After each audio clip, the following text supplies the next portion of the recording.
Right, so today we're going to be looking at Mesa Verde. Mesa Verde basically means the green table. And this is a rather interesting one this week in the way I've approached it. So when we prepare these meetings, I've done the research, we've got the images, and by the time you get it, it's already been done 4 times. So everything's been ironed out. On Monday, however, I put all the images up on the screen. And I said to the group with me on Monday, and I said, right, we've got 3 books. I post-it night. I've got the books. I put post-its in the books associated with Mesa Verde, and we're going to see what we can learn. And actually, it worked really well. So we're looking at my source, archaeology, the story of archaeology, and most of the information is from footsteps. So all written by archaeologists, may I add, or people associated, historians. When I mentioned Mesa Verde, Colorado, what happened to the people at Mesa Verde, Keith? Ooh, Trick question. Disappeared. Trick question. Disappeared? Nope. Right. They didn't disappear at all because they're still there. But we will talk about that in a short while. This idea that the Anasazi people, i.e. the Hopi people, the Ute people, or the Navajo people, they're still there. But their ancestors are said to have disappeared into the ether somewhere. Well, actually, that's not exactly true. So what we're going to do, we're going to move on, and with an opening statement, people have lived within the heart, this beating, pulsating heart of Colorado, New Mexico, Arizona, and Utah for over 12,000 years. 12,500 years ago was the limit where we saw people living in North America. But now, as we saw with the press release that Keith kindly cut out for us, we now know that we've got evidence of people living in America going back 31,000 years. So this landscape associated with Puebloan people, and 3 of those peoples I've already mentioned, goes back an incredible length of time. And we've got lots of art across the landscape, within caves and on stony sandstone outcrops and so on. But the world that we're going to look at today, Mesa Verde, is a world that's opened my eyes. Do you know, it's so good to make mistakes. And I learned on Monday, I used to think that Mesa Verde was in fact one site. I used to think that that's what Mesa Verde was. Nothing more, nothing less. It's quite spectacular. That's all I thought there was, only to find out that there's around 200 of these type settlements within the landscape of Mesa Verde, 200 of them. And we basically, what I did, I got a load of images together, and I said, that image doesn't look like the last one, does it? No, it doesn't, because it's a completely separate site. So Mesa Verde, Colorado, it's very similar to the likes of Pueblo Bonito that we looked at. I think that was a couple of months back, actually. Time goes so fast. And this site itself is very different than the site that I portrayed when we examined Pueblo Bonito. And you see some acute differences. And one of the acute differences is that the landscape associated with Pueblo Bonito is very green now, as it was very green in the past, as it was very green when the people of this Mesa Verde landscape lived alongside the trees and the animals and all the rest of it. It's a very lush green landscape. And a few other things I've started to learn. The Mesa Verde landscape in the winter months can be 2 or 3 meters under snow, for example. It snows here. Those cowboy and Western films of an arid inhospitable landscape isn't really seen with this image. As you look at the Mesa is in fact referred to as the table, Verde, the green table. And this itself, it's good to actually learn with you guys a subject. So this itself is the epitome of the Mesa Verde landscape. And the Mesa Verde landscape is vast. Mile after mile of wilderness, mile after mile of settlements, and so on and so on. And one thing I'd like to mention is this word, four corners of the USA. Basically, Utah, Arizona, New Mexico, and Colorado create four corners. It's known as the four corners of the USA. The spirits of the canyon. And it's a very interesting, it's a very, very intriguing topic today, actually. So back to my books. So I put a load of post-it notes in the book, and I said, look at the strange things we're going to learn about Mesa Verde today.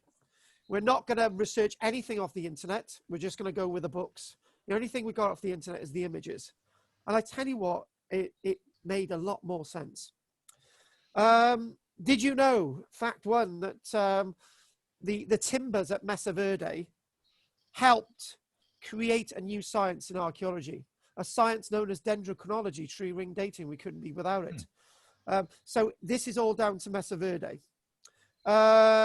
Also, a fascinating fact, this was not a landscape that was carved out by the Maya or Aztec. This is a landscape carved out by the native ancestors of the people living there today. And a very interesting fact, which you're not going to get on Wikipedia. Comparing it with bones in this country. So here we go. Analysis of 450 skeletons from Roman ancestor revealed a number of congenital defects in the spine, and 5 skeletons had evidence of spina bifida. However, the most common ailment was arthritis in most joints of the body, which was found in about half the males. And this is from Roman Britain.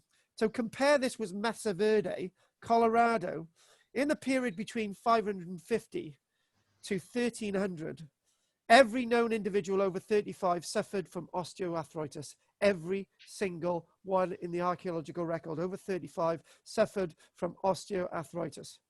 So in other words, it's likely that people didn't get beyond their 50th birthday, because as we're all aware, osteoarthritis gets worse and worse as you get older, and the pain gets worse, and the inability to move, and so on.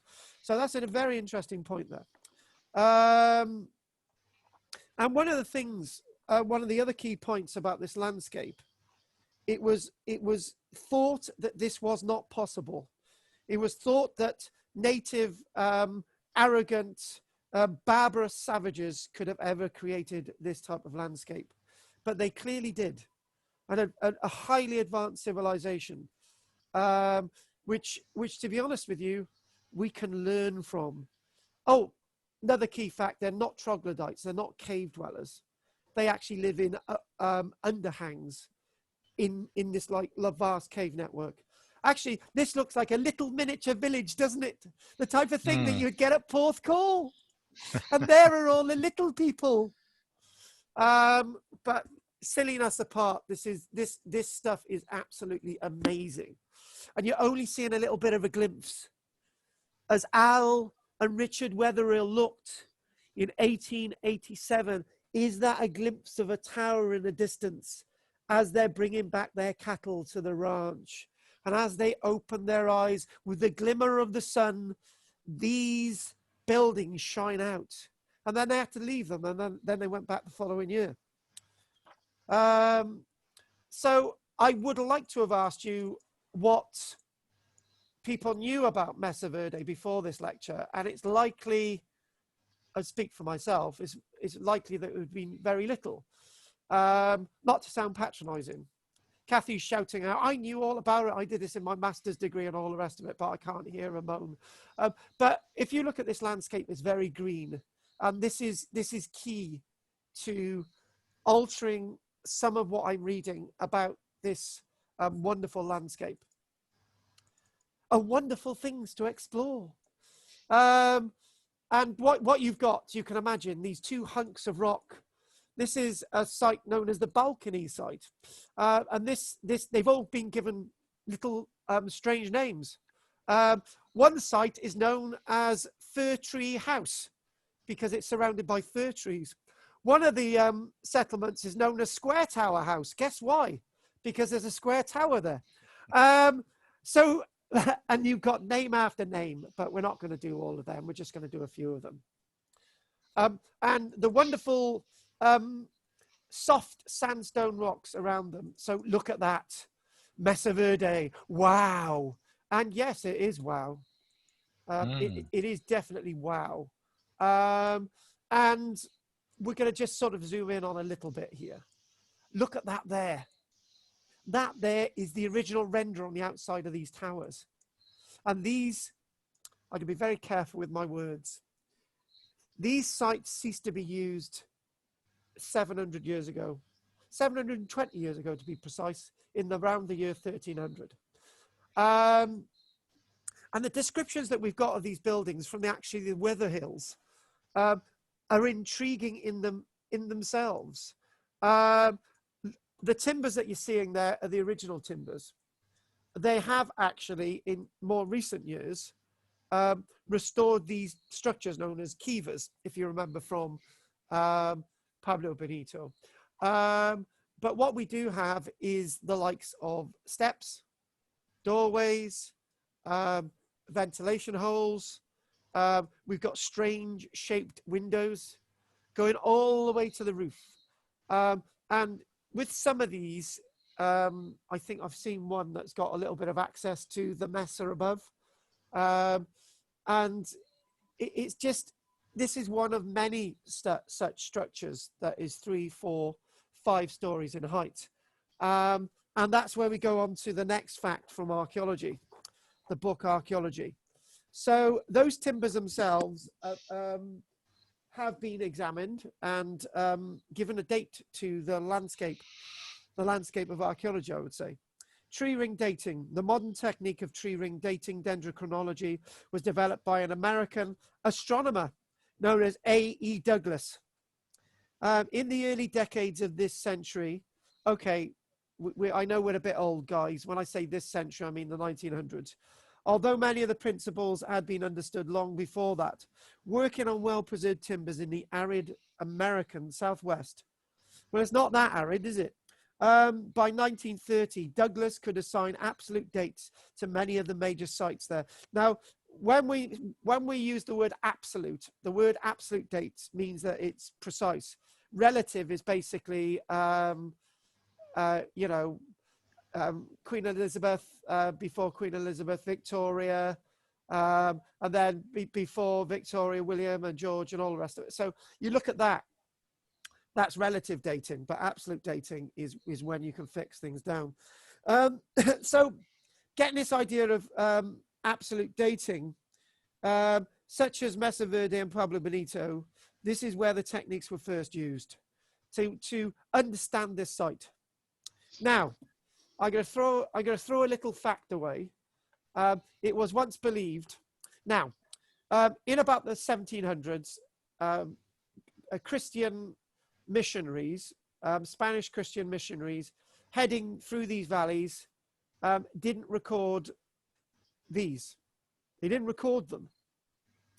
And then they were found in 1887, 1888. First actually found in the early 1870s by a geologist, but he just didn't think anything of it. So properly discovered in 1887, 1888. Therefore, people said, right, these structures must have been built between when the Spanish missionaries went through and before 1887, which is quite logical, as they hadn't seen them. If they had seen them, then that would mean that they were there before them. That's what they used to think. But actually, That's sort of a bit of a relative way of looking at it. But absolute way is that they were able to look at these timbers and they were able to see that some of the last timbers used dated not from 1800, but from the 1270s. Those were the last timbers being used, so we can give an approximate that the site fell out of use in about 1300. So this is why I love books, because it's in black and white, and you can get little snippets like that. So again, looking at this, looking at these tall walls, yes, the scale is our height, actually very tall ceilings. Yes, they do use mortar and they use render on the outside. And at the backs of the caves, there's something else. But this, as you can see, is very different from the previous one. And there are lots of examples. This is Spruce House, for example. Spruce House. So this is known as Cliff Palace, and then you've got Spruce House, and then look at that there. Look at the architecture. Look at the architecture there. It almost looks like it's an abandoned site in Cyprus or something like that, you know. So what we've got is another throwaway fact. How many states in America are named after Native Americans? Can anyone answer that question? Yeah, well, quite a few. Well, there is one in this region as well. It's the Ute people. Goff, you're going to say something. Three. Yeah. So it's obviously Utah. Name the other two. Indiana. Yeah. Kentucky. The Kentucky Indians, yeah. So, and the Ute people, Utah. Oh, that was a really, thank you for that. Carry on. No. This is why we do these lectures, so we can learn a bit off each other. That was great. So you got the Utah, the Ute people, within this sort of cross here, where the 4 states join: Arizona, New Mexico, and Colorado.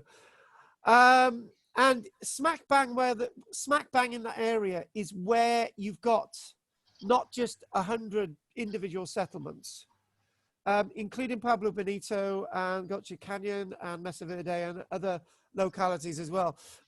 There's 6,000 settlements, 6,000. And if you think about 100 people living at each settlement, gives you a population of over 500,000 people living in that area. Just a little throwaway fact there. And you just think, wow, you know. Somebody asked the question. They said, well, why do these windows or doorways look like that? And the answer is, I don't have the foggiest, which is a good answer. But you can see that they're going all the way up to the roof. And obviously they would have had light. They would have had access to certain levels of sanitation and water. But there is one point to make. The question has been asked in all the other classes, where did they store the water? The answer is where. We'll go on to that later on. So what I would like to do is I'd like to go to the little book, The Story of Archaeology. And it's entitled Ancient Farmers of the Desert.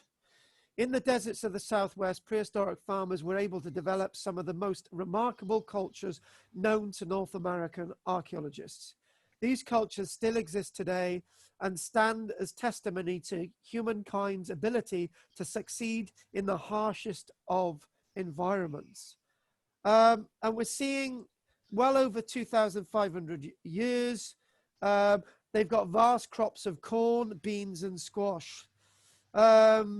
Plants that were first domesticated from Central America. Obviously, Chaco Canyon, Pueblo Bonito, Mesa Verde, and then it goes on to this interesting point. And I disagree with some of this. Despite their success, not even these farmers could withstand forever the droughts that raked the north part of the southwest during the 1200s, late 1200s. And they were ultimately forced to abandon the Four Corners region. Really? The completeness of this abandonment is well exemplified at the Mesa Verde landscape. Its Anastasi sites range from early pit houses to large villages built into overhangs on the walls of the canyons that dissect the Mesa. These cliff dwellings, of which the largest is Cliff Palace, should have that image in front of me instead of Spruce House, but there you go, must have been teeming centres during their heyday with fields of corn and other crops scattered along the Mesa tops. So farming above, living below, and then you've got the valley, which looks plentiful to me. Specially cut stairs allowed the inhabitants to reach their fields on the Mesa tops. The decision seems to have been rapid, for when hundreds of years later the first Europeans came to sites like Cliff Palace, they recorded that it was as though the town had only just been abandoned. Bullshit. Absolute nonsense, if I may say so myself. And why? I'm going to keep you in suspense. So this is that spruce tree terrace, and you can obviously see what they've done is the archaeologists have actually done some reconstruction here, and you can see that you've got this reconstructed, and this is how it was. We will look what these kivas look like later on. Now, in my texts, over and over again, it will say that a kiva was a religious building, and you start to think, well, this site alone, there's over 10 of them. And you think that's ridiculous. If you've got like 150 people living here, that's 15 people to each kiva. It don't make sense. And you might be able to work out that there's something very different about these kivas. Who mentioned water? Anyway, so there you go. But I would like a better image to start off. We'll move away from these a minute. Bingo. And we'll go back to them. Have you got your ears all opened? This account was written, and it's interjections in this wonderful book Footsteps, actually. Right, Spirits of the Canyon, written by Richard Weatherhill, who was killed in 1910, the discoverer of this civilization. Four Corners of the USA. The number of skeletons found at one level and in one place would suggest a sudden and violent destruction of a community by battle or massacre. Many of the skulls are broken, as well as the ribs and the bones of the arms and legs. In the backbones of two different skeletons, we found the ends of spear points embedded. In one case, the break in the bone was partially healed, showing that the person must have lived for some time after the wound was inflicted. And now you know why I disagree with this Exodus theory, because they didn't leave in the first place. Weatherill was a cattle rancher. His ranch was in the Mancos Valley in Colorado, near the Four Corners, the only point in the United States where the boundaries of 4 states meet. It is a land of flat-top mountains and deep canyons, of desert and rock, and inhabited by Indians, the Ute, the Navajo, and the Hopi. White settlers from the east first moved into the area in the 1870s and into inevitable conflict with the Indian tribes. Well, obviously, the Indian tribes back then, but we now fondly know them as Native Americans. But one family who were on good terms with the Indians was the Weatherills. During the bleak, cold winters, the Weatherills ran their cattle on Ute territory, in the rocky, unexplored canyons branching off the Mancos River. Where the Indians themselves rarely went, it was the home of Indian spirits who dwelt in the little ruined buildings which clung high up to the canyon walls, but unbeknown to Wetherill at all at this point. It was here that Richard Wetherill was to discover or rediscover, or actually be a Westerner discovering these sites, because the natives knew that these existed. A culture and a civilization undreamt of by the white man, of cliff villages, unique in the world. It was here Wetherill was to pioneer the study of America, was to pioneer the understanding of southwestern archaeology in the United States. It was also here he would lose his life. The Wetherills were a Quaker family. They did not carry guns. They had come from Pennsylvania. Benjamin Wetherill, the father of the family, moved to Kansas in 1859 and worked as an Indian Trail agent. So they went through the war. In 1876, there were 5 brothers, sons of Benjamin Wetherill: Al, Wynne, Clayton, John, and Richard. Now, they were told a fortune could be made in silver in Colorado. But by 1880, unsuccessful and almost penniless, their wagons arrived in the Mancos Valley. Compared with the surrounding barrenness, the country of the Mancos Valley, as we've already seen, folks, in that first image, was at this point green and fertile as it is today. Though the summers could be parched and in the winter the area could be cut off by heavy falls of snow, the ranch that the Wetherills founded, they called the Alamo, and it prospered with a ranch house, outbuildings, corrals, smithy, and other buildings. The Mancos Times called it one of the most beautiful and fertile mountain farms in the West. So the Wetherills certainly had it good. Because the family were Quakers, they were pacifists, and except for hunting game, they never carried guns, unlike their settled neighbors. They were not hostile to the Indians, and the Indians were not hostile to them. The area where the Ute Indians lived was handed over at times to the Wetherills in the winter for their cattle. A landscape known as Mesa Verde, the Green Table, a vast rocky plateau 8,000 feet above sea level, riddled with gulches and canyons. A gulches is basically a very sharp valley where water runs through, and canyons and dense with pine trees. It was an area of several hundred square miles and an area in which it was very easy to get lost.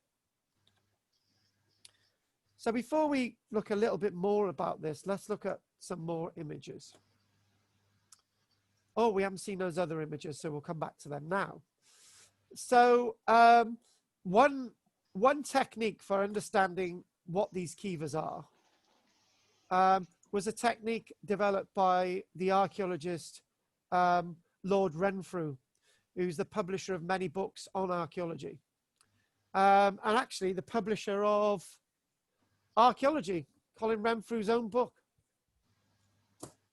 He came up with a technique that what you would do something like this. You would divide a site and its relationship with structures that you don't understand. Okay, so the ones in the middle don't make much sense. And that's probably something like that. And that's probably something like that. And all of these in the middle were probably communal.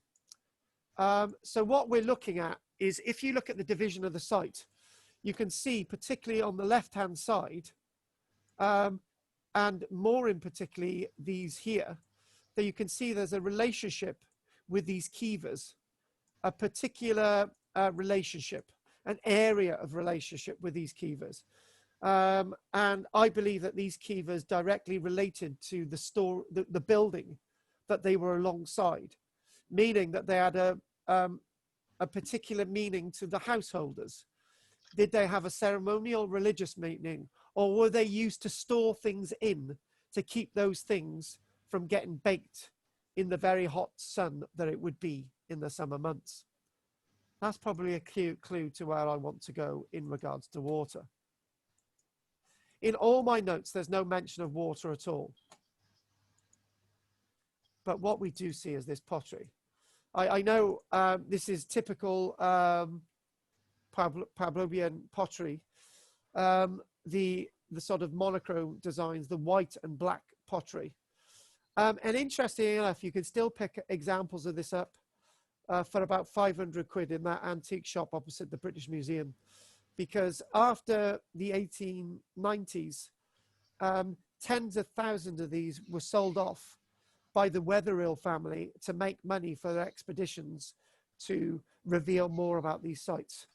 And you can find examples of these on eBay as well. That's because they were placed onto the open market over 140 years ago. But again, look at this. This looks like arts and crafts pottery from the 1930s or late 60s, 1970s. And it's fascinating that you've got the designs on this pottery that could be very much the type of thing that you might have in your home today.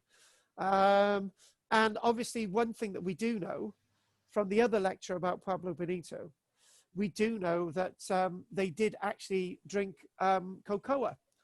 So, but the problem is when these were found, they would have been all cleaned out. And any signs of what they were used for would be removed. And in lots of ways, people say that the Wetherhills were just nothing but pot diggers and treasure seekers and wanted to make their fortune. But in other ways, if they hadn't have been selling off their artifacts, they wouldn't have been able to raise the money to actually do the research required to understand these sites a bit better, because the likes of the museums of the day did not want to assist in understanding the archaeology there. They were not interested, because the history of North America begins in the 1600s. There was nothing in North America before that, just a few people with spears wandering around. And that's what the museums wanted people to think. But we now know that there's a lot more about North America than a bunch of arrogant savages.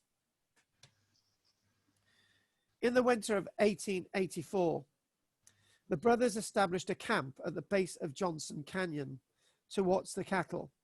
To pass the time, they searched the canyons for signs of the Indian ruins that had first been noticed by a geologist looking for gold in 1874. The cliff dwellings were usually high up in the canyon walls, and at first it was difficult to make out what was Indian dwelling and what was natural formation of the rock. But as their eyes became accustomed to the terrain, the houses began to show themselves.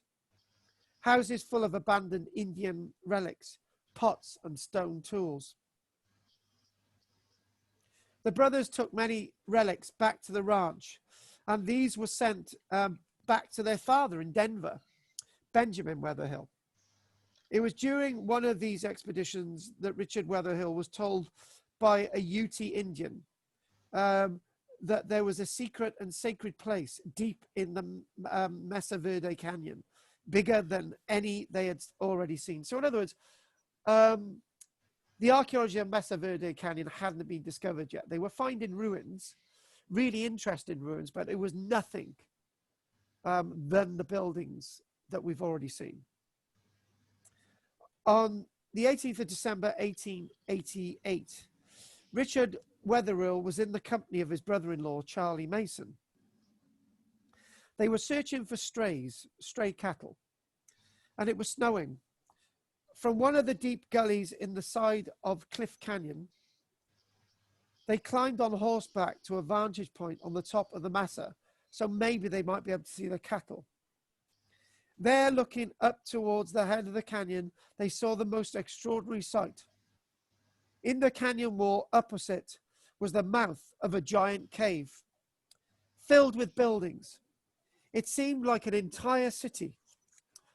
Fine masonry houses piled on top of one another in terraces, towers reaching to the cave roof. Strange circular pit-like buildings going into the earth, doors, windows, and every available space filled, protected from the snow by the giant overhang of the cliff. But the wayward brother Al Wetherill, the brother of Richard, thought that he had caught a glimpse of this very same place in 1887. So it wasn't discovered by his brother a year later at all. It was discovered by him, some say. His brother wrote, "I stood looking at the ruins in surprised awe.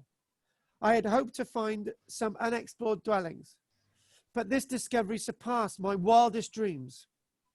I gauged," it says gorged, gauged, "the steep walls of the canyon against my tired legs, and the ebbing daylight, and turned slowly away. They would wait," he thought. They had waited hundreds of years for the moment of discovery, only to be discovered by his brother a year later. And we got some really interesting but confusing accounts to look at. But before we go on to it, this is that site known as Cliff Palace. Balcony house. So what you've got, basically, it's not an open access landscape, it's a protected landscape. So you just can't wander in there naked and expect to see these buildings. You've got to go on a tour. So anyway, you've got Balcony House, you've got Cliff Palace, which is there. And you've got another building that we've seen, Spruce Treehouse. There's a museum there as well. And hang on a minute, what have I done? And other interesting ones as well. Other strange names, Sun Temple. We will look at Square Tower House. So in other words, within the Mesa Verde landscape, there's lots of these, up to 200 of them altogether. Basically stuck in those clefts of those overhangs at the Mesa. I love the names here, Soda Canyon. So again, this is that site. This is our Cliff Palace site. And what I'm going to do, right, so we don't want to go there yet. I'm just double checking something. Good.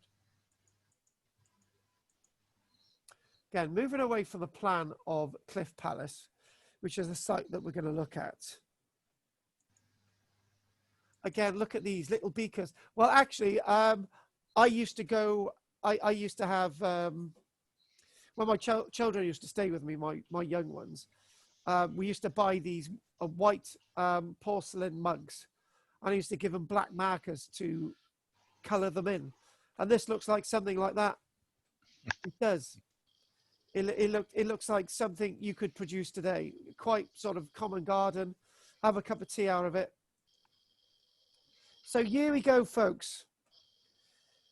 Now, I think this is key to understanding what we're looking at. So they named the place Cliff Palace and then rode round the head of the canyon and found a way down over the cliffs to the level of the buildings. For the next few hours, they went slowly from room to room.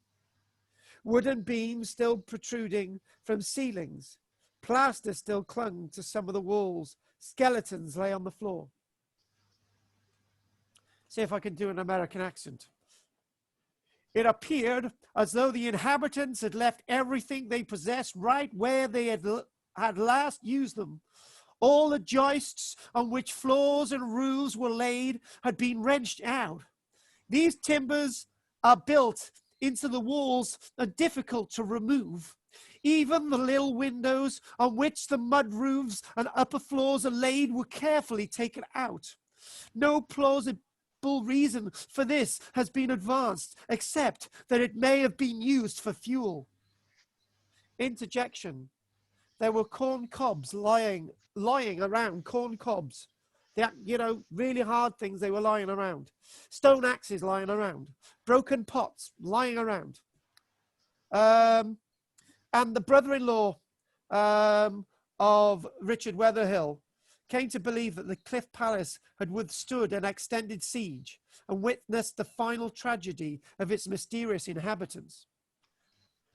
Another strange circumstance is that so many of their valuable possessions were left in the rooms and covered with clay. of which the roofs and upper floors were made, not to mention many of the walls broken down in tearing out the timbers. It would seem their intention was to conceal their valuables so that their enemies might not secure them, or perhaps the people were in such despair that property was not considered and abandoned. There were many human bones scattered about, as though several people had been killed and left unburied.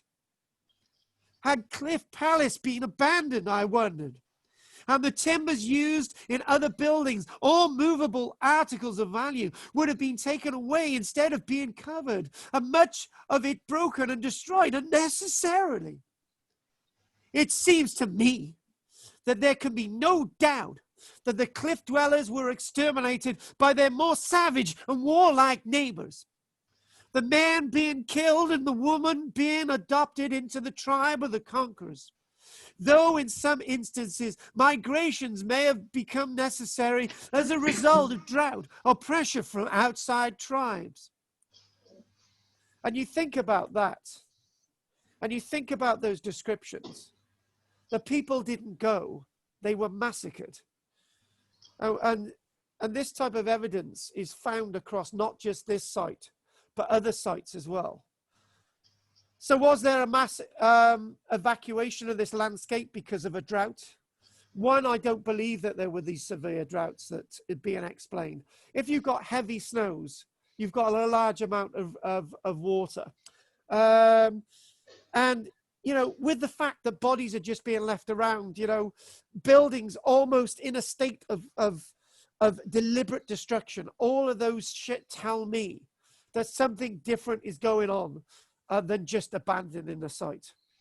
And while the point being made there is, why would you pull timbers out to hide your possessions and then you find loads of human remains lying around? It doesn't make sense if people are saying that they migrated. But there's one problem to me as an archaeologist. I do believe those accounts. I do believe what's being said. But when the Weatherhills were clearing the rooms, the bones were simply discarded. And that means that we've abandoned really understanding what happened in those very fateful days at the end of civilization within the Mesa Verde. Future archaeologists were to show that drought and natural disaster was a more likely explanation than siege and slaughter. But personally, I can't understand why people say that. I can't understand why fellow archaeologists would ignore that evidence. With just a few hours of daylight remaining, the two cowboys split up to see what else they could find.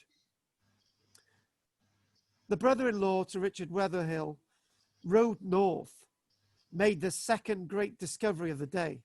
Now, what I can't work out, right, is if the light is fading and they need to get back, why are they going out wanting to find more?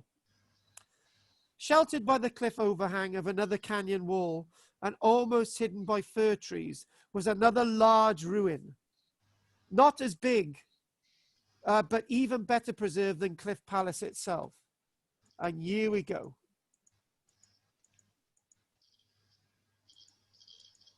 Hang on a minute. Hang on a minute. I've missed the slide.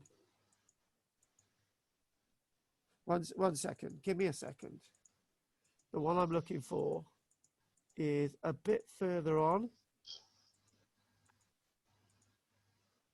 Hang on a minute. Let's go back a minute. For some reason, it's out of order. This is where we are next. Spruce Treehouse. So here we go.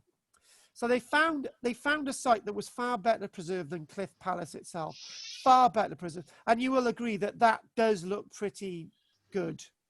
So Spruce Treehouse was to prove to be the best dwelling in the whole of the Mesa Verde.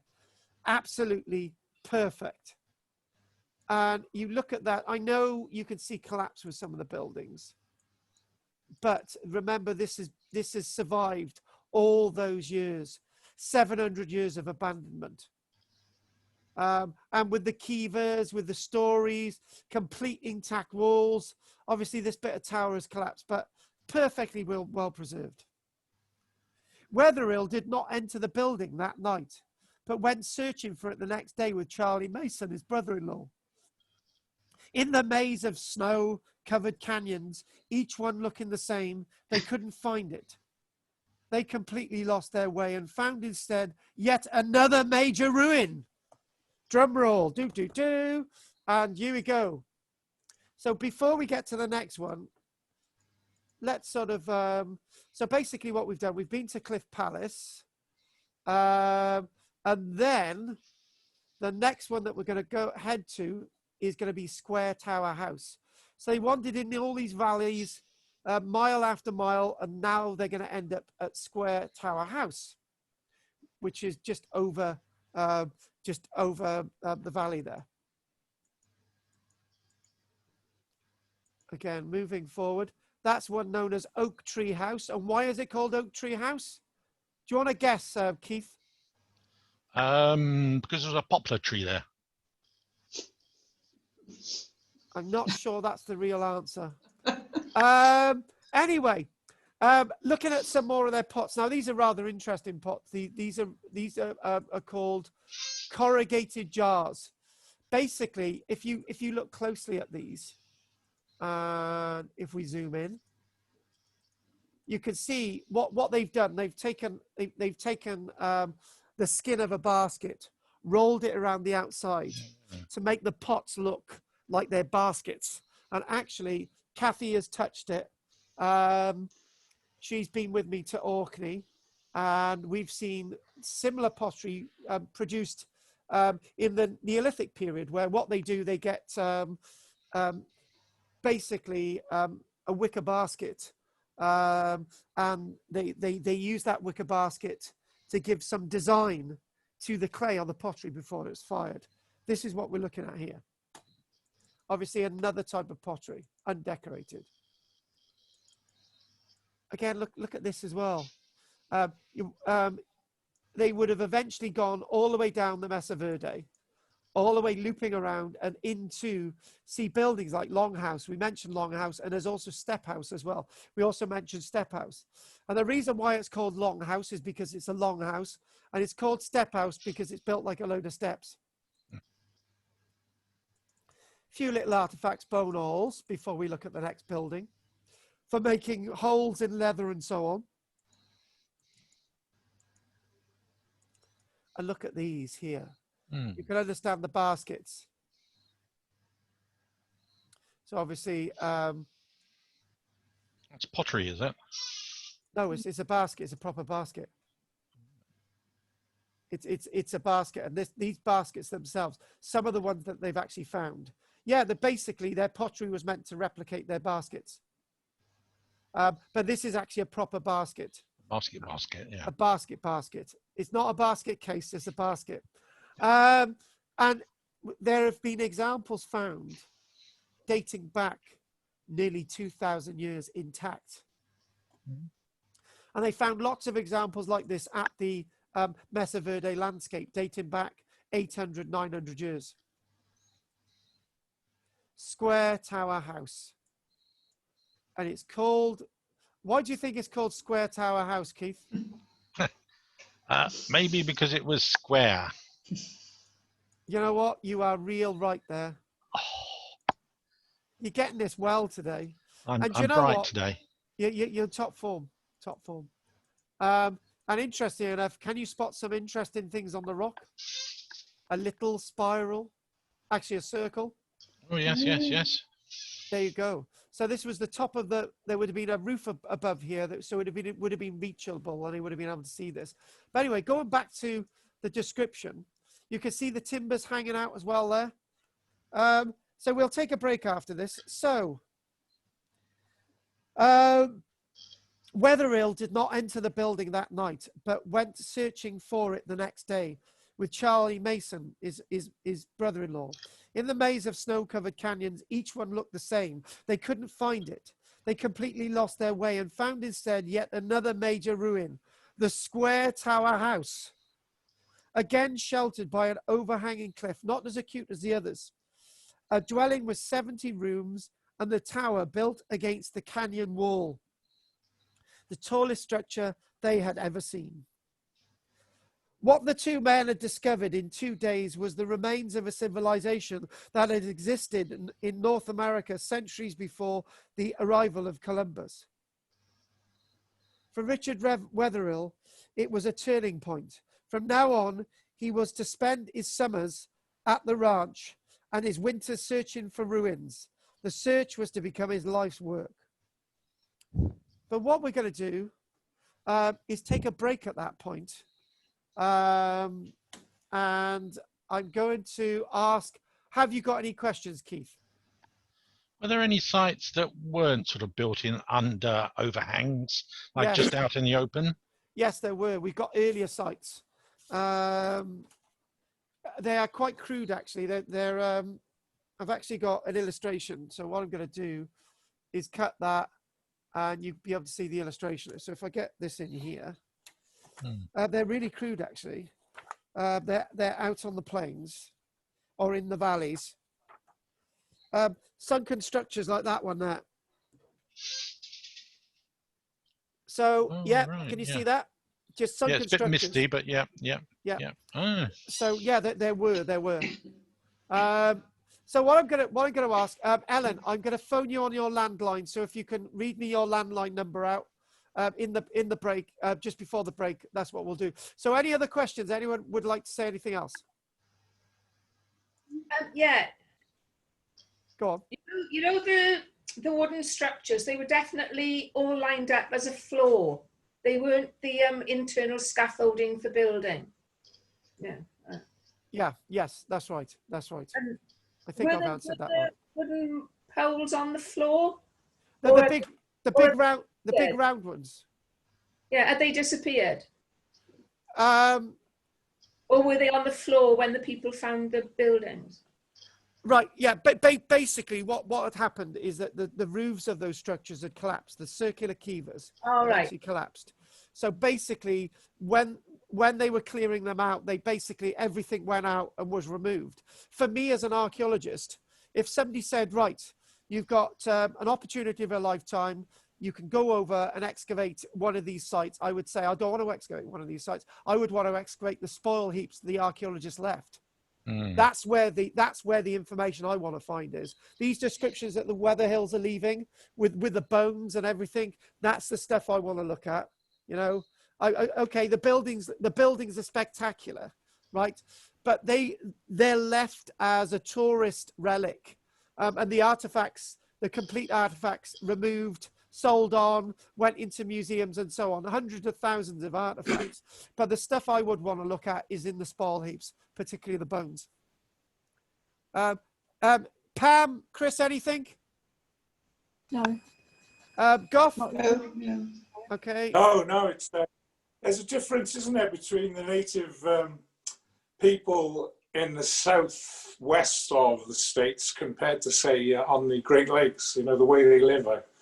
There's quite a difference, isn't there? Massive difference. And whilst you're there, we've obviously got Utah and we've got Kentucky. What was the other one you mentioned?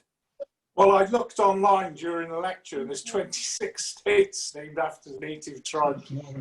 So there's not just 3, there's 26. According to Google, yeah.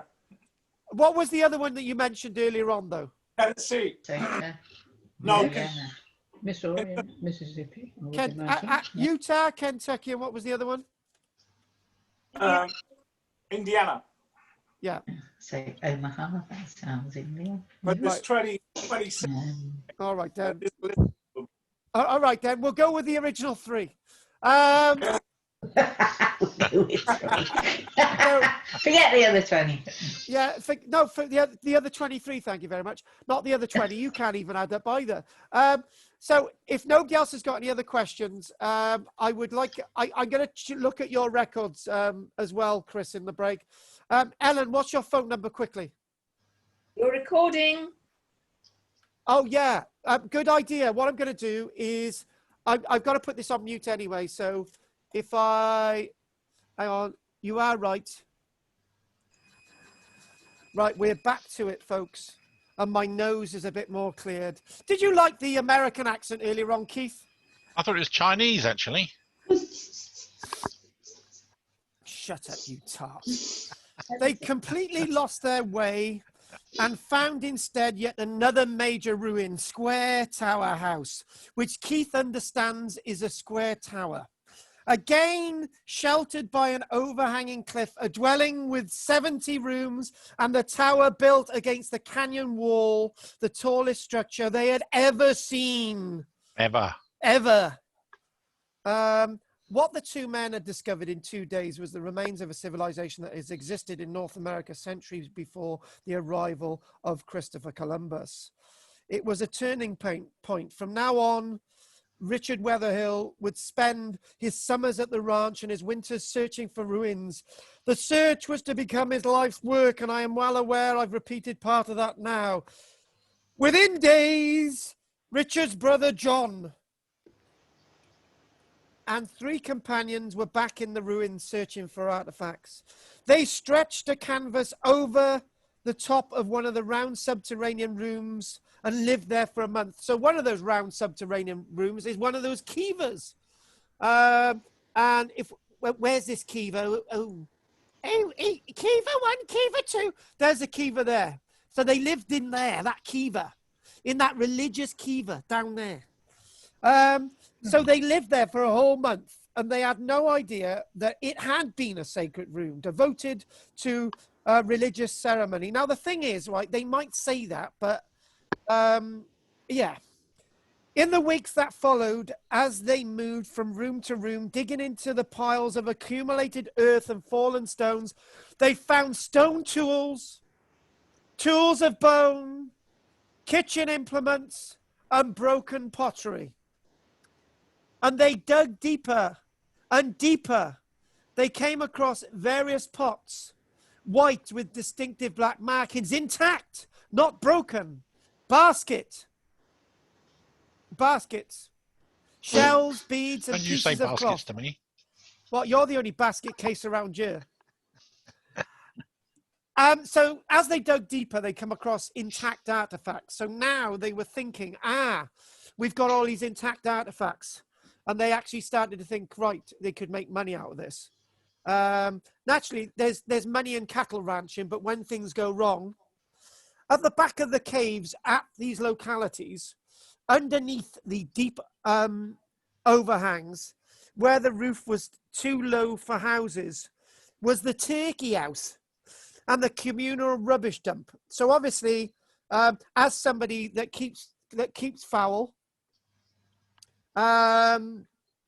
you know that your animals are going to root around in the rubbish and eat everything and all the rest of it. So rubbish dump at the back of the caves and the turkey house. Here the cowboys came face to face also with the cliff dwellers themselves. And as John Retherwell would say, these mummies were not embalmed, but they simply dried. From the corpse having been dried in ground so dry that complete decomposition did not take place. That was his brother. It was a different accent. So in other words, what we're saying there, the mummies had not been embalmed simply because they would dry out in the natural conditions and they'd been placed at the back of the cave. And they were in a perfect condition. According to the records, long hair still hung over the dried skin and bones. Even the eyes were still in place. Only the spark of life was missing. I like that little line. Only the spark of life was missing. So in other words, what they had come across at these sites, they'd come across broken pottery, they had come across human remains, but at the back, they had come across the homes of where the turkeys used to live and the rubbish, and I'd actually found the laid out remains of some of the predecessors. It soon became obvious that digging in the ruins could be profitable. Artifacts could be sold. The first collection of cliff dweller relics was offered to the Denver History Society, and it was bought by the Denver History Society for $3,000, which was a lot of money back then. So I think this is an interesting point because we do actually get critical of their work, but I think I've got to remark that eventually they came to respect what they were finding. Very similar to Schliemann at the site of Troy. At Schliemann's excavations, he worked through the excavations quite rapidly to try and find the pages of Homer's Iliad. You know, the content of the pages, not the pages themselves. And he actually went through the archaeology of Homer's Iliad, and he destroyed it. And then later on, a few years later, when he went back there in 1881 with a German archaeologist Dollfeld, they actually excavated quite methodically, and in another area, then they actually found the layers of Homer's Iliad. So, like all archaeologists that make mistakes, we learn from our mistakes, you know, one of my mistakes in archaeology was when I was working in Cyprus in 1993. We had come across a set of human remains, and it was a body from the 1974 war. And as we were excavating it, in finding out that there was a bullet cartridge in the person's head, I immediately ordered the reburial of the body, and we didn't report it. And for years onwards, that has lived with me, that that person's relatives are still out there wanting to find their son. So we all make these mistakes in archaeology. Anyway, so it goes on to say with Charlie Mason about the work. Charlie Mason was the brother-in-law of Richard Wetherill.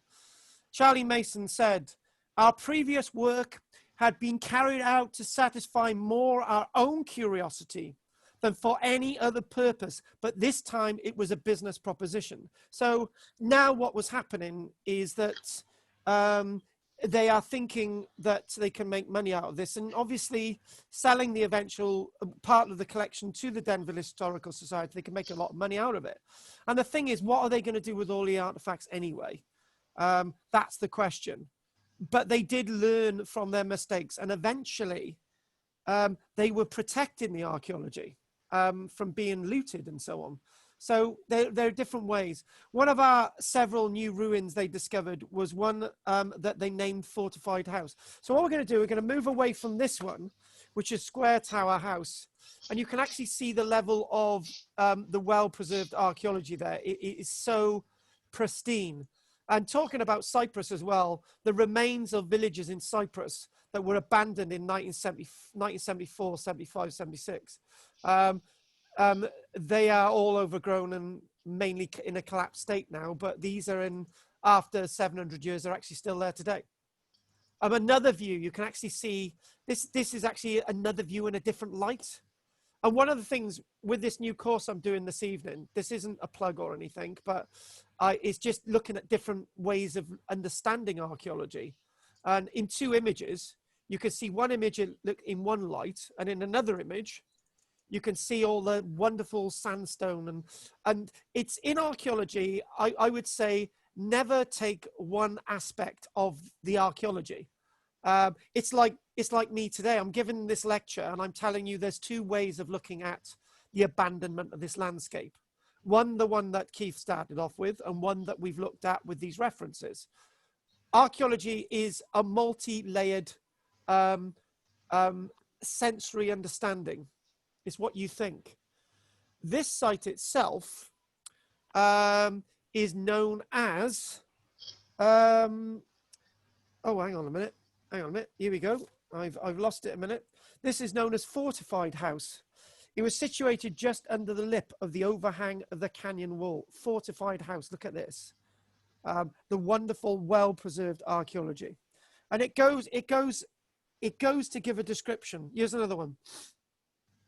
Some walls along the ledge on which the house is built were undoubtedly put there for defensive purposes.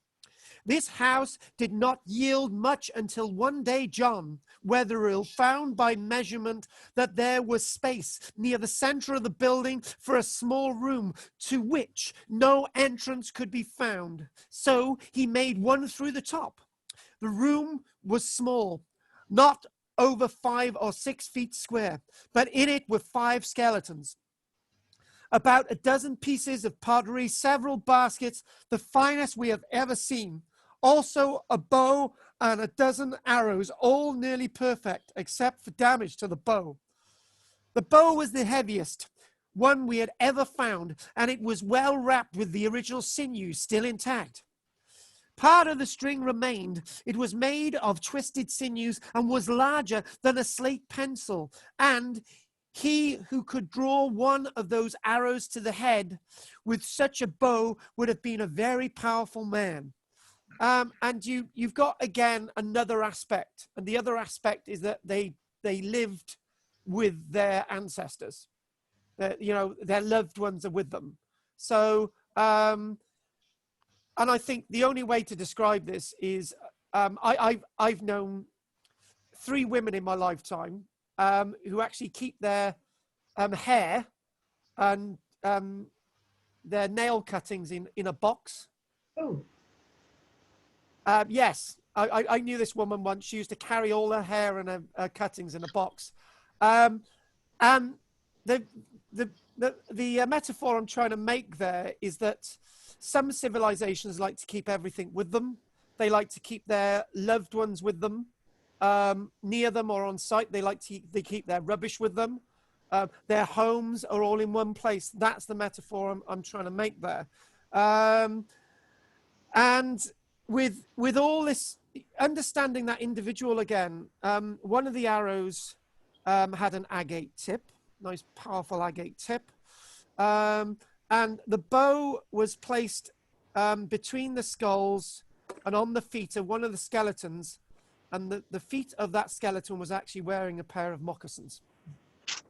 So the moccasins that I'm wearing today are exactly the same moccasins that they were wearing back then. And the owner of the bow was probably the man whose skeleton was larger than any of the others and clothed in a buckskin suit and cap that seemed almost new. So in other words, we've got very new archaeology. Again, the downside is that if this archaeology was being worked on today, we would be able to understand it perfectly. And when I mean perfectly, I'm left with the question of what did those bodies scattered on the site actually mean? What actually happened? And because all that's been removed, we're not going to know the answer until we look at the spoil heaps. And those spoil heaps would be absolutely beautiful. There's a whole science in archaeology dedicated to excavating spoil heaps. Mm. When I used to be a volunteer at Cosmester Medieval Village, there was a spoil heap there, and you used to be able to go to the top of the spoil heap, and you used to be able to find beautiful bits of medieval jug handle and all the rest of it. That the excavators had worked so rapidly that they tossed them all onto the spoil heap. That's why I insist on sieving soil when we're on an archaeological site. If you're coming on Sunday, Ellen, make sure you bring your sieve with you.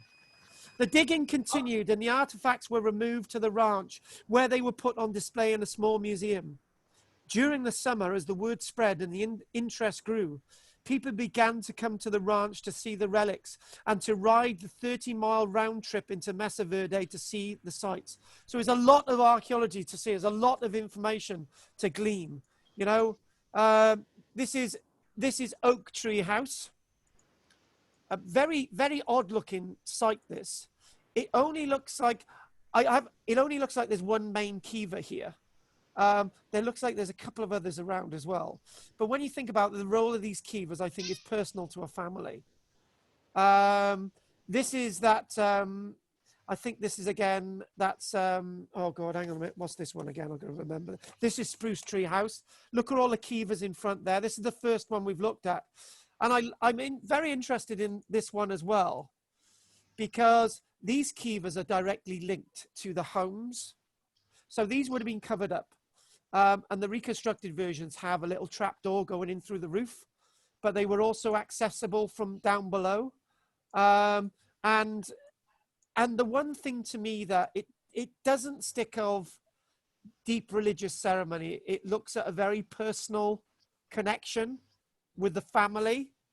And you could say that that's religious, but it's not religious in the sense that maybe we are thinking, i.e., you know, Christianity, Islam, and all the rest of it. That's the point I'm really trying to make there. But again, all that connection, it's all linked, it's all interwoven. And maybe if we could actually find an intact kiva like that that's not been dug into, we might be able to get a good idea of what's going on. And actually, evidence of the storage of water. And the way that would show, and I'm going to try and get this across from what I understand, if these kivas may have been used for water at any point in their time, even if they were lined, you would have sediment traces in between the stonework. As the water drains off, it takes sediment into channels, and that would be you would be able to understand that. But unfortunately, because these have been cleared out, rain has come in since and removed all that evidence, and that is a problem. You know, the question is, where did they store their water? They would have needed a lot of water for 100 people living at this site. That's how many gallons a day? Exactly. And it seems quite ludicrous. And there's that fortified house again, just from a few moments ago. And if you're wandering across this landscape and there's a bit of a haze from the Mesa above, you're not going to be able to understand or see what's below. So it might be very much the reason why the Spanish priests had not seen these, because they were just shrouded by the trees on the mist. So what I'm going to do, I'm going to read something out here that is very critical of all the work that the Weatherhills did. But I've got to say this is quite relevant. Compared with the scientific methods of excavation by Alfred Maudsley, was employing at exact the same time on the sites of the Maya Indians over 1,000 miles south, the methods of the Weatherhills were little different from those of Giovanni Balzoni and did as much damage. They were the methods of the pot hunter, the looter. But like Balzoni, like Schliemann, Balzoni working in Egypt, when in 1817 he's bringing the great Memnon back, and he's into all these tombs. Eventually Balzoni says, no, we've got to stop the destruction of these sites. Even though I'm a great hypocrite now, I've learned my very poor ways, and we've got to stop this. I now understand the value, and the Weatherhills were the same. But like Balzoni, as their knowledge increased, so their excavation techniques improved, even though their appeals for help to the Smithsonian Institute and the Peabody Museum at Harvard were rejected. Now, that's a really interesting one. They didn't have scientific assistance because the Smithsonian and the Peabody Museum said, we're not really interested in that. We have our own history. We don't have... Remember, in the 1880s, in the 1890s, we've got the Trail of Tears, where Native Americans are still being forced off their land, which makes me really angry and puts hairs up on the back of my neck. They've still got a very racist, really discriminatory America that is very much against the Native Americans. Before anyone goes on about Black Lives Matter, there were people in America before any of those people. And those Native Americans are the ones that give all my attention. And the institutes of the day did not want their civilization to be brought to the Western world. That's why they weren't giving the Weatherhills any assistance. The brothers saw the sale of the artifacts as a way of financing their work. All the collections that they put together ended up in museums later on. Archaeologists have accused them of being vandals. But how would those later archaeologists have funded their work? Al Weatherhill, one of the five brothers, isn't it? It is five brothers, isn't it? Yeah. Al Weatherhill wrote just before he died in 1948. We never destroyed nor permitted destruction of any of those buildings nor contents, feeling that we were the custodians of the priceless heritage. Those who came as tourists were aware that we would allow no damage nor wanton pilfering, and not many of them were the type that would. And when we think about that, we think that suddenly, in a way, they were the protectors of this landscape that they had discovered. By March 1890, Richard Weatherhill, by his own reckoning, had found and investigated all the ancient Indian ruins in the Mesa. We calculated about 182 back then, and there's up to about over 100 today, and there might actually be ones that the whole roof structure's collapsed and we've lost the whole thing. There you go. Then a Swedish archaeologist got involved, a certain Gustav Nordenskjöld. He was only 23 years old, but he was an explorer with scientific knowledge. And with the Weatherhill's help, they undertook the first scientific excavations at the site. So now they're bringing science in, not using the spade, but the trowel. It was Nordenskjöld who helped Weatherhill realize that the subterranean rooms that he called astufas were not water or storage tanks, but some kind of ceremonial room. So that's an archaeologist dismissing any suggestion that I've made myself that these kivas could have been used for storing water. But the question is, where did they keep their water? The exact age of the ruins, as I've mentioned this already. It was believed by the Swedish archaeologist that the site has to date after the Spanish priests are going across the landscape and before the 1880s, because he found a timber and he counted the tree rings in this timber. And he said he estimated that the timber was about 162 years old. That obviously means X, Y, and Z. I don't know how he's come to that conclusion, that these buildings don't date from before 1739, but he was very wrong, as we've seen from Douglas's analysis in regards to the dendrochronology. And Charlie Mason, again, the brother-in-law of Weatherhill, in making these collections, we learned much about the cliff dwellers' life. They were agriculturists and raised crops of corn, beans, and squashes, and kept tame turkeys. Their corn is a yellow dent with some red ears, not at all like the corn grown by the Navajo. Their beans are similar to the beans of the Mexicans. The squashes were of good size. But unfortunately, the other thing as well is, with that being projected, the apparent association with Mexico brought the assumption in some quarters that these ruins were actually built by the Maya and the Aztecs.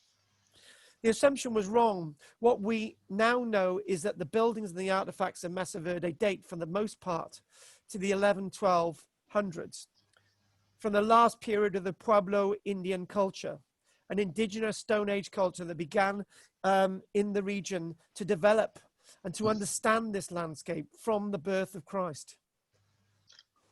One of the last datable timbers found at Mesa Verde shows that the tree was cut and used no later than 1278. So that means that that timber itself dates possibly the last period when the landscape was being used. The brothers did take their artifacts on display to Chicago, for example, the World Fair, and there was a great deal of interest. And we'll probably go away from this now, but one thing I would like to say is that Richard Weatherhill was eventually killed because there was a big argument over who actually had possession of the artifacts and stuff. He was killed in the likes of 1910. But it was decided that a technique was devised for recording. So what they would do, they would have a number of house or ruin. And then within that house number, in this locality, i.e. Cliff Palace, a number of articles would then be listed. And then names of articles would then be put down.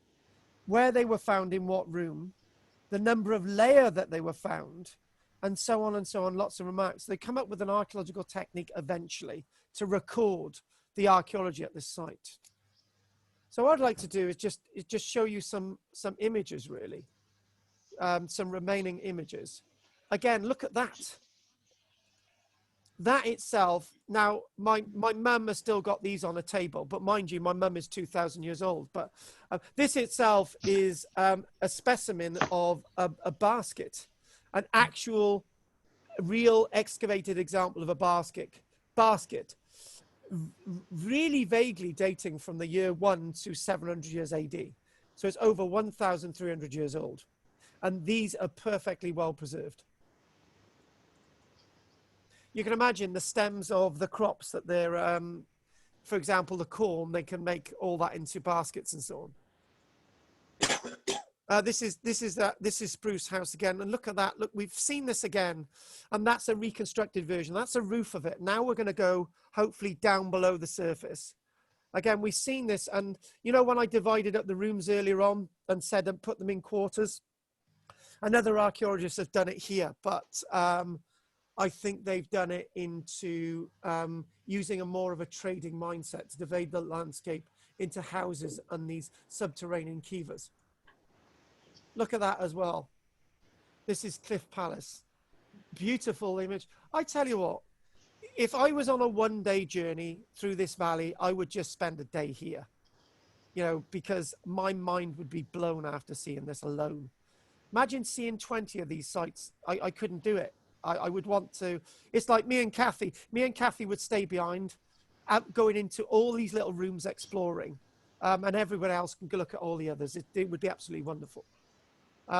This is Spruce House. This is a bit more, what you can see here, this is a little bit less complicated than the Cliff Palace. Annotation bar. I just want to do something. Oh, we've got that there, mumbling again. So you can see that there has got a relationship with the buildings around, and that there, and that there, and that there, and that there, and that there, and you can see the relationship. So you can divide that into different quarters. So if you could imagine, for example, if you use that technique by Colin Renfrey, if you work out that each kiva was associated with 15 people, times the number of kivas, and then you've got a rough population of roughly about 100 people, in theory, because there could have been a lot more people living at these sites. Again, looking at that, looking out of the landscape, we're looking down into the valley, and it's like that sort of, can't put it into words. And somebody mentioned why these strange shaped windows. A Navajo boy in 1929 looking out, and maybe that explains why it's shaped that way.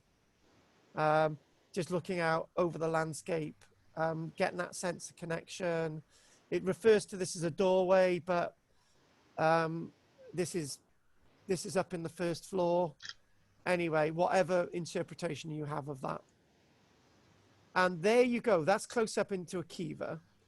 You can see that there's all these little things here and little niches and so on. And there's evidence in some of hearths, so hence why they can't be used to store water. But then again, when could they have stored water? When did they use these for ceremony? Were they always used for ceremony? Could they have actually stored water containers in here? What were the types of ceremony? All these questions. There's no answers to them. And here we go. I tell you what, wouldn't it be great to have a computer monitor in that little niche and a nice little wooden table teaching you in there? That's my life. It would be great. And there's a little stone bench there for me to sit on as I'm teaching you. And this is naturally a reconstruction. And there they are going down below into these kivas again. Mesa Verde, Spruce Treehouse. And if you just, in a way, even though they reconstructed this area, if you probably stood by there and looked forward, you could almost imagine what this looked like 700 years ago. If you sort of imagine some colorful render on there as well, that would be complete. that would be in the nature of going back in a time machine. Again, more of these reconstructions. I like good reconstructions, and I approve of these. And there's, if you go back to, giving you a bit of, if you go back to this illustration, you can see the words Main Street. And Kathy and I will remember when we went to Skara Brae, it discussed about the buildings at Skara Brae, many more than there are today. And it talked about having little narrow streets where there would be little shops and stuff at Skara Brae. And why not have a similar interpretation with this site? So when you actually go forward again, and you jump forward back to there, little narrow street, or a little space between rooms. And if you sort of squinted your eyes and sort of rendered this and painted it over, you wouldn't have much effort to reconstruct the past. But you don't need much effort if you're looking at this corner with the render on the outside. Oak tree house, oak tree building. And again, it's the level, you know, for example, when we look at Roman Britain, we don't have ruins this height. I know it's a different time period and different location on the earth, but this stuff has lasted the test of time. Remember, even though there are layers of collapse and there's debris and all the rest of it, and it's been removed, 95% of the structures were above the ground. They weren't held in there by earth, they were above the ground. So therefore they were open to the elements, but they've survived 700 years. Again, that's at Balcony House, where there's a little crevice between the rock where you can see all the stonework. And there's Gough with his little lead poking out. You know, it's a bit strange this. They put a bit of a grate on it to stop people exploring when they're not allowed to be there. Oh. Balcony House, again, looking over the landscape. It's something really Mediterranean about this, isn't it? You could sort of whitewash those walls and look out, and you could be over in Spain or Madeira with a bit of Madeira cake. You know, that's what I was going to say, Keith. If Gough was going over, I wanted some Madeira cake, but he's not going over. Shame, shame, shame. Chris will have to make one for us. Exactly. He wanted to say something, but we didn't let him talk. Go on, Gough. Get Chris to make you some. Well, actually, Chris, that's what Chris could do. Chris, Madeira cake for Saturday. Thanks, love. This is Longhouse again. And the other point I haven't made is that the stonework directly relates to the natural architecture. So it's not the human architecture defining how it's built. It's the natural architecture defining it, which is another important point. I guess what this is called, Keith? Roundy thingy place. No, step house. No, the steps have been added there, but obviously you can see the terracing where this is stepped like, but you know, again, oh, that's it. So we've actually come to the end now. So what I'm going to do is I'm going to ask if there's any questions from the likes of Keith. Go on, Keith. Do we know when this area was first settled and these things first built? And what were the people doing before that? Now, I think the last question is more important to answer the first. So the last question, what we do see is that humans are responding to their environment. So obviously their environment's changing. So they've got to move from that semi-nomadic life to respond to the increases in population, needing a settled way of life. And then when you've got a settled way of life, you need agriculture and you need animal husbandry and you need all those other wonderful things. And it's like any civilization, like ancient Egypt. Ancient Egypt started off exactly the same way as these people did, but they started building their mastabases that led to the construction of the pyramids and so on. We see the same with the Amazonian people. Also, if we go with that equation, if you remember, one plus 1, 2, minus 1, 1. You look at 1, 2, 1. You look at the civilization that they once had, which is the same as today. And in the middle, you've got another sense of civilization. All civilization is it's responding to the environment. A great analogy is this. You've got your children at home with you. Your children move out, find a new environment. They've got girlfriends, boyfriends, or whatever. They have families. They've got to move out and go elsewhere. But they are still your children, and they are still part of you. All it is a change in environment. So if you think of a change in environment, that explains those questions. Does that answer all your questions? Yeah, I think that makes sense. And presumably it would have been cooler as well, living in these underhangs, presumably. That's 2 points. There's 2 points there. I don't really want to argue what happened with these people. To me, the bone evidence tells us that there was a lot of going on. There was infighting. Obviously, the Navajo, the Ute, even the likes of the Apache further south and so on, all these people must have come from somewhere. And those people today are the descendants of these people. I think it's really insulting to say that they moved away. It's like saying that the Bedouin moved away from Petra. They didn't. They're still there. Right. And it's all about changing your perspective and civilization. Does that answer that question again? Yeah, that's fine. Good. And I would like to mention, anyone interested in the York trip need to stay behind and have a chat with me afterwards. The dates are the 13th, 14th, 15th of March next year, but have a chat with me afterwards. So what we're going to do, we're going to stop sharing now. And I'm not going to mention, so whoever I see on Saturday and Sunday and next week we're doing the Sassanid Empire, actually. Anyone who's joining us tonight, stay behind as well. Any other questions from Sexy Chris? What do you mean by sexy? Do you mean me? Yes, I thought you meant the other Chris.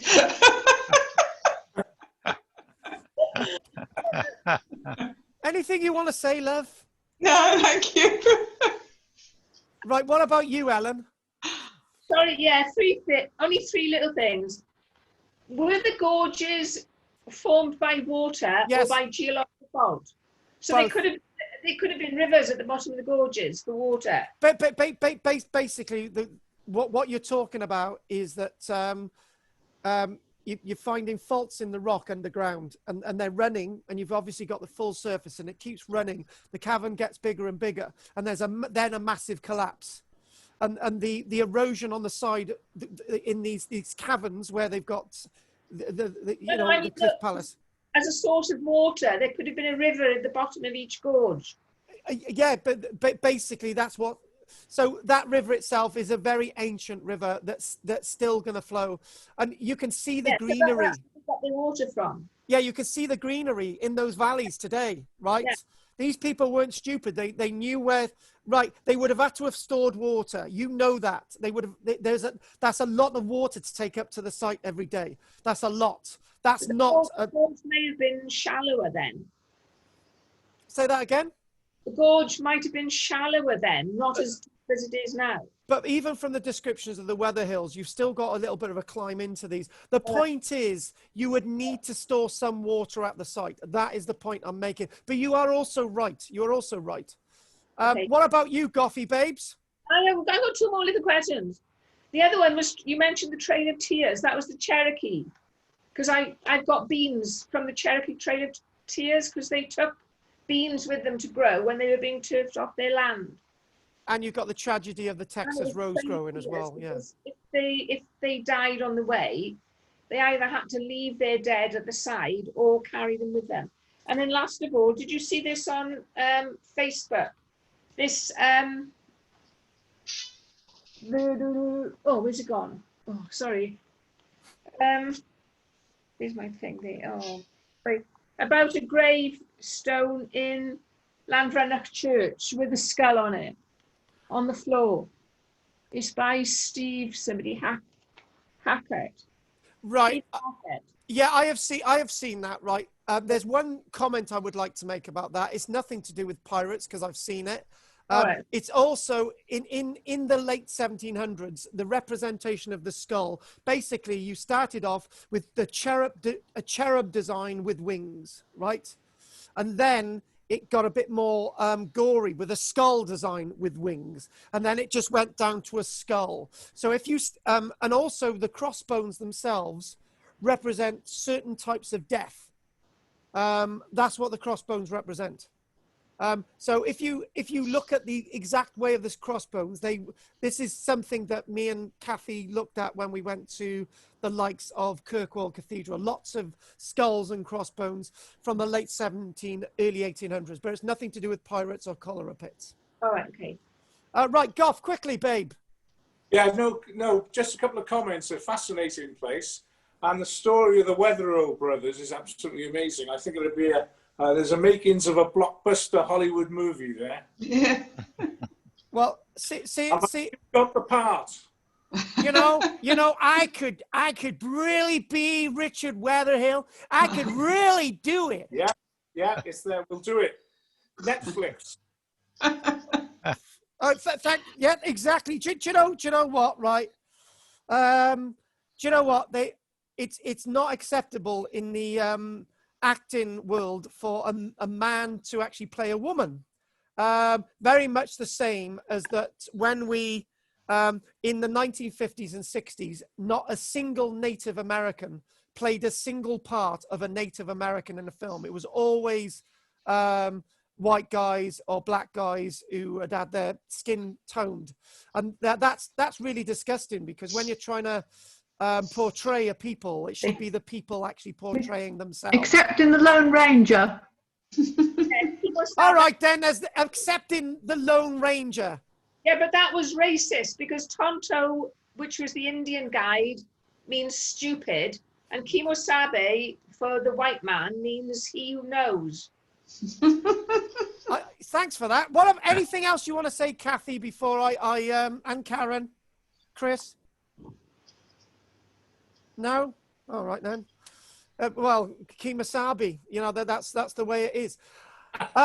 Anyway, I've really appreciated you all joining us today, and that worked very well. And well, we've got lots going on over the next few days, so I'll be seeing you all.